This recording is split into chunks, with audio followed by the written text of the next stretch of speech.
हमारे पास। लेकिन वीरू समझाएंगे डेटा को कैसे रीड करा जाए और निफ्टी को आप ये 2 दिनों के अच्छे खासे पेन के बाद कैसे एक्सपायरी के दिन अप्रोच करेंगे। Veeru good morning. Good morning Ashish. देखिए, कल निफ्टी बैंक पे ट्रेड नहीं मिला और निफ्टी बैंक में डे लो के आसपास 2 बजे एग्जैक्टली मैंने कहा कि शॉर्ट को कवर करके जाइए या फिर शॉर्ट करने का मतलब ही नहीं है। बैंक निफ्टी पे शॉर्ट पेडल प्रेस नहीं हुआ था, निफ्टी पे अच्छा शॉर्ट में ट्रेड मिला as per morning commentary. 268 wallet हो तो 264 वॉलेट हो तो शॉर्ट करिए बीइंग एग्रेसिव ट्रेडर।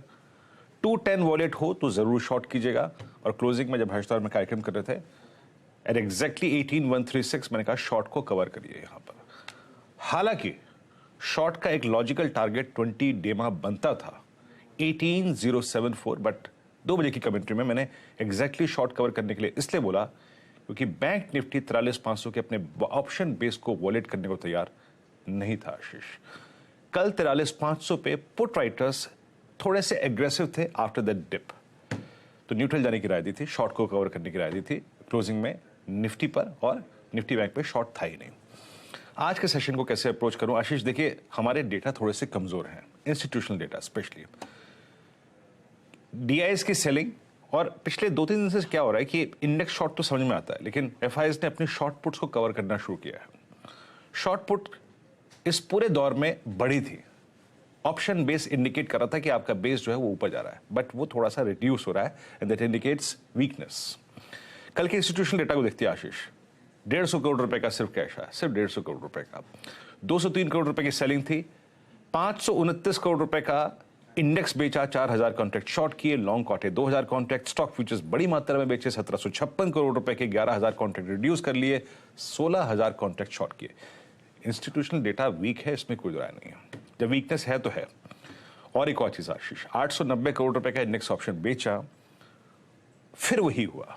1.5 लाख, कल 1 लाख पुट कवर की थी, कल 38,000 पुट शॉर्ट फिर कवर करिए और 1,11,000 कॉल शॉर्ट है फॉर द डे। ये इंडिकेट करता है कि लॉन्ग करना तो बेस पे करना, अदरवाइज कॉल राइटर्स का जोन बाइसेक्ट हो जाए तब लॉन्ग करना, बीच में अधर में ट्रेड नहीं करना है आशीष। इस सेशन की आप कॉल राइटर्स के जोन को देखिए आशीष। ये जो एक वीकली एक्सपायरी है आज, इसमें 18,300 पे और 200 पे सबसे बड़े कॉल राइटर खड़े हुए हैं with approximately outstanding why of 2.8 CR and that's huge Ashish, याद रखिएगा। और नीचे पुट राइटर्स के पास कहीं कन्विक्शन है तो वो है 18,100 और 18,000। मतलब 18,100 क्या हो गया, मोटा मोटी, क्योंकि 18078 पे आपका 20 डे में आता है, तो ये हमारा ऑप्शन बेस और ये हमारा 20 डे में का बेस भी हो गया आशीष। एक गैप अप मिल रहा है आपको, प्लीज रेजिस्टेंस की पेट ले, अच्छा पिरामिड्स लेके आइए पहले।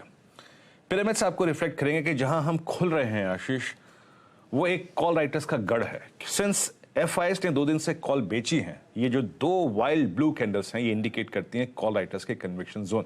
इसके नजदीक ट्रेड करना थोड़ा सा मुश्किल है, वहां से रिवॉर्ड निकालना थोड़ा सा मुश्किल है। मेरी अप्रोच क्या रहेगी?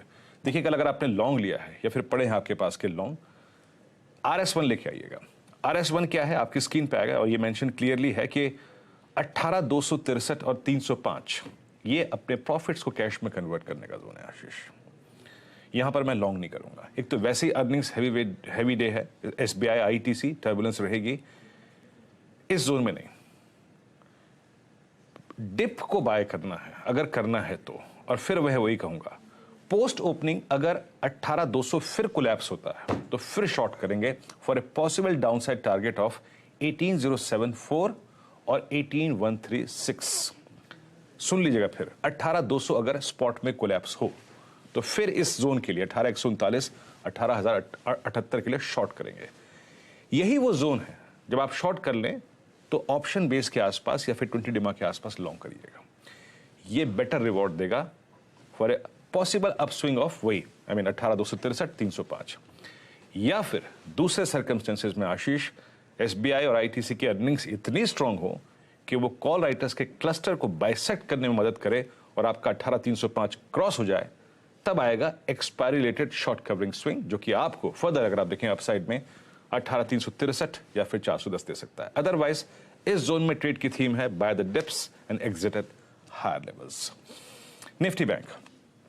निफ्टी बैंक में मैंने कल भी कहा था कि मैं शॉर्ट नहीं करूंगा। अभी मेरे को शॉर्ट पेडल प्रेस करने में थोड़ी सी कंफ्यूजन है, बिकॉज निफ्टी ने कल पोस्ट ओपनिंग अपना 10 डेमा वॉलेट कर दिया था, बट निफ्टी बैंक उस 10 डेमा को वॉलेट करने में हिचकिचा रहा है। और ट्रेड करना इसलिए मुश्किल होता है क्योंकि एक इंडेक्स आपका 10 डेमा नहीं तोड़ रहा है और दूसरा इंडेक्स तोड़ रहा है, तो ये स्टेट ऑफ कंफ्यूजन होता है आशीष। एंड स्पेशली एसबीआई कोलैप्स होने को तैयार नहीं था। बड़े call writers for the day placed हैं 44,000 पे और 43,900 के क्लस्टर पे, और ये जो ऑरेंज कैंडल है दैट्स 43,500 पुट राइटर्स का जोन। अगेन इस गैप अप को तो मैं चेज नहीं करूंगा आशीष, स्पेशली कंसिडरिंग द फैक्ट कि आज स्टेट बैंक ऑफ इंडिया की अर्निंग्स भी हैं। बेटर होगा बेस वन को ही अपना एक रिवॉर्ड जोन मान के चलें, वो आपको रिवॉर्ड देगा, उस जोन में आए तो बाय कीजिएगा। बेस वन क्या है? ये है 10 डेमा का हल्का सा ऊपर का cluster, and that's I think 43670 and 43534, इस जोन में बाय कीजिएगा। और RS1 जो है ना, वो है एग्जिट जोन। जो भी लोअर एजेस पे आप ट्रेड्स को पिक करें, 43,960, 44,151, इस क्लस्टर में आपको उन ट्रेड्स को एग्जिट करना है। और जिसे कहते हैं ना, एक एक्सपायरी रेटेड स्विंग, सब कुछ बहुत बढ़िया है, आपने कॉल राइटर्स को ट्रैप कर दिया, शॉर्ट कवरिंग स्विंग, वो आशीष तभी आएगा जब सस्टेन करेगा 44,151 के ऊपर, जो कि ऑल टाइम हाई भी है आशीष। बढ़िया।